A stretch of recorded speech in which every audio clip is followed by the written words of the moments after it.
तो स्वागत है आपका अपने चैनल एनसीईआरटी सॉल्यूशन 99 पर। बच्चों आज हम जो है कक्षा 12वीं हिंदी की परीक्षा के बोर्ड एग्जाम के लिए बच्चों टॉप 15 आईएमपी क्वेश्चन लेके आए हैं, जो आपकी वार्षिक परीक्षा जो आपकी 25 तारीख को होनी है के लिए बहुत ही महत्वपूर्ण साबित होंगे। बच्चों ये टॉप 15 प्रश्न हैं जो आपकी पूरी पुस्तक का निचोड़ है बच्चों। तो ये प्रश्न देखते हैं और आप इन प्रश्नों को हल करते हैं बच्चों। टॉप 15 आईएमपी क्वेश्चन है बच्चों ये। तो पहला क्वेश्चन है बच्चों, करुण रस की परिभाषा है और इसको उदाहरण से समझाना है करुण रस की परिभाषा को। तो बच्चों करुण रस वो होता है जब शोक नामक स्थायी भाव विभाव अनुभाव और संचारी भाव से संयोग करता है, तो बच्चों वहाँ पे करुण रस होता है। तो इसके बच्चों करुण रस की ये परिभाषा। दूसरा है विरोधाभास अलंकार को उदाहरण से समझ। बच्चों अक्सर परीक्षाओं में पूछा जाने वाला प्रश्न है। विगत 2022-23 में पूछा गया बच्चों, विरोधाभास अलंकार से आप क्या समझते हैं? तो जहाँ विरोध ना होते हुए बच्चों विरोध का आभास होता है, वहाँ विरोधाभास अलंकार होता है। जैसे शीतल ज्वाला जलती है, तो इस तरह बच्चों विरोधाभास अलंकार है। तीसरा बच्चों सोरठा छंद की परिभाषा लिखना है। सोरठा छंद होता है, तो बच्चों सोरठा छंद जो होता है वो दोहा का उल्टा होता है। तो इसमें इसका उदाहरण है बच्चों, रईमन धागा प्रेम का मत तोड़ो छिटकाए, टूटे से फिर न जुड़े जुड़े गांठ पर। इसका बच्चों उल्टा कर देते दोहा का, तो सोरठा बन जाता है। वीर रस का ही परिभाषा बच्चों उदाहरण से समझाना है। तो वीर रस बच्चों जहाँ उत्साह नामक स्थायी भाव विभाव अनुभाव और संचारी भाव से संयोग करता है, वहाँ वीर रस उत्पन्न होता है। और बच्चों इसका उदाहरण है, बुंदेले हरबोलों के मोह हमने सुनी कहानी थी, खूब लड़ी मर्दानी वह तो झांसी वाली रानी थी। इस तरह से संदेह अलंकार। संदेह का अर्थ होता है बच्चों भ्रम।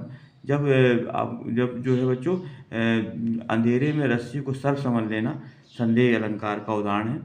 और इसमें बच्चों इसका उदाहरण है कि आई महावर देन को नायन बैठी आए, फिर जान महावरी एड़ी मीड़त जाए। ये संदेह अलंकार का बच्चों उदाहरण है। इसे कवित्त छंद की परिभाषा बताना बच्चों। कवित्त जो है एक वर्णिक छंद है और इसमें 31 वर्ण होते हैं बच्चों, और 16 और 15 पर यति होती है। इसको भी आपको याद रख लेना है, ये भी बच्चों परीक्षा में अक्सर पूछा जाता है। बच्चों ये टॉप 15 क्वेश्चन है जो आपकी पूरी पुस्तक का निचोड़ है। ये विगत 5 वर्षों में पूछे गए प्रश्नों का संकलन है बच्चों, जो बार बार यही प्रश्न आपके रिपीट होते रहते हैं। इसके बाद है अभिधा शब्द शक्ति की परिभाषा है। अब अभिधा शब्द शक्ति बच्चों वहाँ होती है जहाँ किसी भी इस चीज़ का सीधा अर्थ व्यक्त होता है, वहाँ अभिधा शब्द शक्ति होती है। जैसे राम बाजार जाता है, तो जब किसी चीज़ का सीधा अर्थ निकलता है तो वहाँ अभिधा शब्द शक्ति होती है। अब शब्द शक्ति बच्चों 3 प्रकार की होती है, अभिधा लक्षणा और व्यंजना। ये आपको नोट कर लेना है। शब्द शक्तियाँ 3 प्रकार की होती हैं। शब्द के अर्थ का बोध कराने वाली शक्ति को बच्चों शब्द शक्ति कहा जाता है। और शब्द शक्ति 3 प्रकार की होती है, अभिधा लक्षण और व्यंजना। निपात शब्द का अर्थ बताते हुए इनके कोई 2 निपात शब्द होते हैं जब किसी चीज़ का जोर देकर बल लगाकर प्रयोग किया जाता है, तो इन शब्दों में जो जोड़ते हैं वो निपात शब्द कहलाते हैं। लक्षणा शब्द शक्ति की परिभाषा बताना है। लक्षणा शब्द जो मुख्यार्थ में बाधा उपस्थित होती है, तो जो अर्थ व्यक्त किया जाता है बच्चों वो लक्षणा शब्द शक्ति द्वारा होता है। इसमें जो लक्षण के आधार पर जो है इसको समझा जाता है। जैसे बच्चों कहा जाए राजस्थान वीर है, तो राजस्थान वीर का मतलब है कि राजस्थान के लोग वीर हैं। तो यहाँ पे लक्षण बताया, राम शेर है, तो राम की तुलना बच्चों शेर से की गई, अर्थात राम एक शेर के समान बहादुर है। तो इस तरह ये लक्षणा शब्द शक्ति है। लक्षणों के आधार पर व्यक्ति की उसकी जो है समझा जाता है। राष्ट्रभाषा की 2 विशेषताएं बताना बच्चों। राष्ट्रभाषा किसी देश के बहुसंख्यक लोगों के द्वारा बोली जाने वाली भाषा होती है बच्चों। ये किसी भी राष्ट्र के बहुसंख्यक लोगों द्वारा बोली जाने वाली भाषा को राष्ट्रभाषा कहा जाता है। और राष्ट्रभाषा बच्चों एक संपर्क भाषा होती है जो 2 भाषाओं को जोड़ने का कार्य करती है। इसके बाद बच्चों दिया है कि जीवनी और आत्मकथा में अंतर बताना बच्चों। जीवनी और आत्मकथा में अंतर, मुहावरे और लोकोक्ति में अंतर बच्चों, ये भी अक्सर पूछे जाते हैं प्रश्न, बहुत ही आईएमपी प्रश्न बच्चों। कहानी और उपन्यास में अंतर, और राष्ट्रभाषा और राजभाषा में अंतर, यही बच्चों आप देख लेना, आप परीक्षा के लिए बहुत ही आईएमपी क्वेश्चन है। और महाकाव्य और खंड काव्य में अंतर, और बच्चों नाटक और एकांकी में अंतर। इस तरह बच्चों ये टॉप 15 प्रश्न है। इसके अतिरिक्त बच्चों अक्सर परीक्षाओं में ये पूछा जाता है कि परीक्षा काल में ध्वनि विस्तारक यंत्र पर रोक के लिए जिलाधीश को एक प्रार्थना पत्र लिखना है। तो बच्चों प्रार्थना पत्र का सही तरीका इस तरह होता है। सबसे पहले हम बाईं ओर लिखेंगे, सेवा में श्रीमान जिलाधीश महोदय या छतरपुर मध्य। कुछ बच्चे यहाँ प्रति भी लिख सकते हैं, सेवा की जगह प्रति। प्रति श्रीमान जिलाधीश महोदय छतरपुर मध्य प्रदेश। विषय बच्चों आपको ये लिखना है ध्वनि विस्तारक यंत्र पर रोक लगाने के संबंध में। विषय में बच्चों ध्वनि विस्तारक यंत्र पर रोक लगाने के संबंध में ये आपका बच्चों विषय है। तो बच्चों 1 नंबर का आपका ये रहता है और 1 नंबर का आपका विषय होता है। फिर नीचे बच्चों हमें किसके संबंध में लिखना है, ध्वनि विस्तार अर्थात लाउड स्पीकर के। तो इसके लिए बच्चों हम यहाँ महोदय या मान्यवर कोई एक शब्द का प्रयोग करेंगे, या तो महोदय लिखेंगे या मान्यवर। विनम्र निवेदन है कि माध्यमिक शिक्षा मंडल की परीक्षाएं जो है शुरू हो रही हैं। हम छात्र अपने अध्ययन में व्यस्त हैं, परंतु जगह जगह लाउड स्पीकर बच्चों ध्वनि विस्तारक यंत्र कहलाते हैं। इनके प्रयोग से क्या हो रहा है बच्चों, इनके प्रयोग से की आवाज़ से हमारे अध्ययन में परेशानी हो रही है, और ध्वनि प्रदूषण बढ़ रहा है और हम एकाग्रचित्त होकर अध्ययन नहीं कर सकते हैं। इसको आपको याद रखना है। फिर नीचे बच्चों लिखेंगे अतः सैकड़ों छात्रों के भविष्य को ध्यान में रखते हुए ध्वनि विस्तारक यंत्रों पर परीक्षा के समय प्रतिबंध लगाने के संबंधी आदेश जारी करें। और इस नीचे बच्चों यहाँ धन्यवाद लिखेंगे और यहाँ लिखेंगे भवदी के नीचे बच्चों समस्त प्रार्थीगण और उस स्कूल का नाम, शासकीय उच्चतर माध्यमिक विद्यालय जो भी हो उसके स्कूल का नाम लिखेंगे बच्चों, और जिला और दिनांक। तो बच्चों इस तरह हम ध्वनि विस्तारक यंत्र की जो है रोक लगाने के संबंध में जो है जिलाधीश को एक आवेदन पत्र लिख सकते हैं। तो बच्चों इस तरह ये परीक्षा में अक्सर पूछे जाने वाला प्रश्न है बच्चों। एक बार और देखते हैं। सबसे पहले ये सेवा में श्रीमान जिलाधीश महोदय, और या सेवा की जगह बच्चों प्रति भी लिखा जा सकता है। और विषय में लिखेंगे परीक्षा काल में ध्वनि विस्तारक यंत्र पर रोक लगाने के संबंध में आवेदन पत्र। या महोदय या मान्यवर में से कोई बच्चों एक, या तो महोदय लिखेंगे या मान्यवर। विनम्र निवेदन है कि माध्यमिक शिक्षा मंडल की परीक्षाएं शुरू हो रही हैं और हम छात्र अपने अध्ययन में व्यस्त हैं, परंतु जगह जगह लाउड स्पीकरों की आवाज़ से हमारे अध्ययन में परेशानी हो रही है, ध्वनि प्रदूषण बढ़ रहा है और हम एकाग्रचित्त होकर अध्ययन नहीं कर पा रहे हैं। फिर नीचे बच्चों एक लाइन छोड़ करके अतः सैकड़ों छात्रों के भविष्य को ध्यान में रखते हुए ध्वनि विस्तारक यंत्रों पर परीक्षा के समय प्रतिबंध लगाने संबंधी आदेश जारी करें। यहाँ धन्यवाद लिखेंगे बच्चों, और यहाँ भवदी लिख करके नीचे समस्त प्रार्थीगण सा उ मा भी जो भी आपके स्कूल का नाम हो यहाँ लिखेंगे, और जिला और दिनांक। इस तरह बच्चों हम जो है इस जो है प्रार्थना पत्र को लिखते हैं। तो बच्चों ये थे महत्वपूर्ण प्रश्न जो आपकी परीक्षा के लिए बहुत ही आईएमपी है बच्चों। एक बार इनको आप जरूर देख कर जाएँ ताकि आप एक अच्छे से अच्छा स्कोर कर सकें। तो ये बच्चों पिछले 5 साल की जो परीक्षा हैं उसका निचोड़ है, और ये प्रश्न अक्सर बच्चों बार बार परीक्षाओं में रिपीटेड होते रहते हैं। तो ये ब्रह्मास्त्र बच्चों आपके लिए बहुत ही उपयोगी साबित होगा, और इसके बच्चों इन प्रश्नों का हल भी हम देखते हैं। तो पहले इसका देखते हैं बच्चों मुहावरा और लोकोक्ति में अंतर। तो मुहावरा क्या है बच्चों, मुहावरा जो है जब कोई वाक्यांश जो अपने साधारण अर्थ को छोड़ करके किसी विशेष अर्थ को व्यक्त करता है उसे मुहावरा कहते हैं। जैसे आंखों का तारा होना, इसको आप याद कर लें।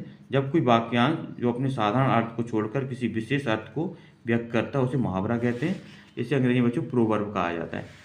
उदाहरण आंखों का तारा अर्थात इसका अर्थ बच्चों बहुत प्यारा। लोकोक्ति क्या है बच्चों, अक्सर पूछा जाता है। लोकोक्ति का अर्थ शाब्दिक अर्थ पूछा जाता है। तो लोकोक्ति का शाब्दिक अर्थ है बच्चों लोक द्वारा प्रचलित उक्ति। ये उक्तियाँ या कथन लोग अपने अनुभव के आधार पर बनाते हैं। इस तरह बच्चों ये उदाहरण इसका, और इसका जो है बच्चों अंतर देखते हैं। मुहावरा क्या है, मुहावरा एक वाक्यांश होता है बच्चों, और जबकि ये एक क्या होता है पूर्ण वाक्य होता है। जबकि बच्चों इसका आकार छोटा होता है बताया मुहावरे का, और इसका आकार बड़ा होता है। बिना वाक्य के प्रयोग में मुहावरे का अर्थ प्रकट नहीं होता है, जबकि लोकोक्ति का प्रयोग बिना वाक्य के भी क्या होता है बच्चों प्रकट हो जाता है। ये 9 2 11 बच्चों ये मुहावरे का उदाहरण है, जबकि बाप भला ना भैया सबसे बड़ा रुपया बच्चों लोकोक्ति का उदाहरण है। तो बच्चों ये बच्चों अक्सर परीक्षाओं पूछा जाता है, ये मुहावरा और लोकोक्ति में अंतर। इसके बाद बच्चों दूसरा आईएमपी क्वेश्चन वो ये है आपका महाकाव्य और खंडकाव्य, इनकी दो विशेषता अक्सर पूछी जाती है बच्चों। तो खंडकाव्य में क्या होता है बच्चों, खंडकाव्य में जो है जीवन के किसी एक घटना का चित्रण होता है, और खंडकाव्य का नायक प्रसिद्ध होता है, और इसकी संपूर्ण रचना एक ही छंद में होती है। अर्थात बच्चों कोई एक ही छंद का प्रयोग होता है, या तो चौपाई या दोहा या किसी एक ही प्रकार छंद का। जबकि बच्चों महाकाव्य में क्या होता है, महाकाव्य एक ऐसी रचना होती है जिसकी कथा वस्तु इतिहास या पौराणिक होती है बच्चों, और इसमें श्रृंगार वीर अथवा शांत रसों में से कोई एक रस होना चाहिए। आपको याद रखना बच्चों, महाकाव्य में जो शांत, वीर और श्रृंगार रस में किसी एक रस का प्रयोग होना चाहिए बच्चों। जैसे रामचरितमानस में शांत रस का प्रयोग किया गया है। इसमें जीवन अथवा घटना विशेष का सांगोपांग चित्रण होता है, अर्थात मतलब जो जीवन या घटना का चित्रण शुरू से लेके अंत तक होता है। महाकाव्य के लक्षण बच्चों, इसको अक्सर परीक्षा में पूछे जाते हैं, इन लक्षणों को देख लें आप। महाकाव्य में 8 या 8 से अधिक सर्ग होते हैं।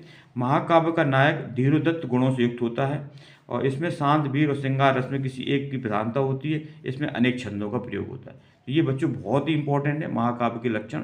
ये अक्सर परीक्षाओं में आपसे परीक्षाओं में 2 विशेषताएं पूछी जाएगी महाकाव्य की, तो आप इनको नोट डाउन कर लें। अब इसके बच्चों एग्जाम्पल देखते हैं। पृथ्वी रासो महाकाव्य है, इसके लेखक है चंद्रबरदाई। और रामचरितमानस भी बच्चों एक महाकाव्य, इसके लेखक है तुलसीदास।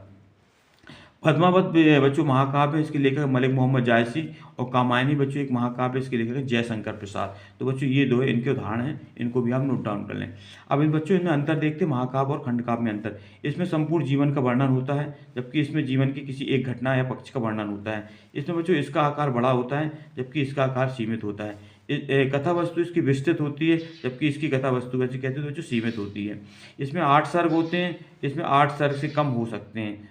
इसका उदाहरण बच्चों रामचरितमानस है, इसका महाकाव्य है, और इसका मैत्री शरणगुप्त पंचवटी और भी एक खंडकाव्य है। इसके अतिरिक्त आपको बच्चों और कोई भी एग्जाम्पल याद है तो वो भी लिख सकते हैं। इसके बाद बच्चों तीसरा महत्वपूर्ण क्वेश्चन देखते हैं। तीसरा महत्वपूर्ण क्वेश्चन बच्चों नाटक और एकांकी में अंतर। ये भी अक्सर परीक्षा में पूछा जाता है। नाटक काव्य का वह रूप है बच्चों जिसका अर्थ होता है अभिनय करना। नाटक का अर्थ क्या होता है? अभिनय करना होता है। हिंदी का पहला नाटक नहुस है और इसके लेखक गोपालचंद गिरधरदास है। इसको भी आपको नोट डाउन कर लेना।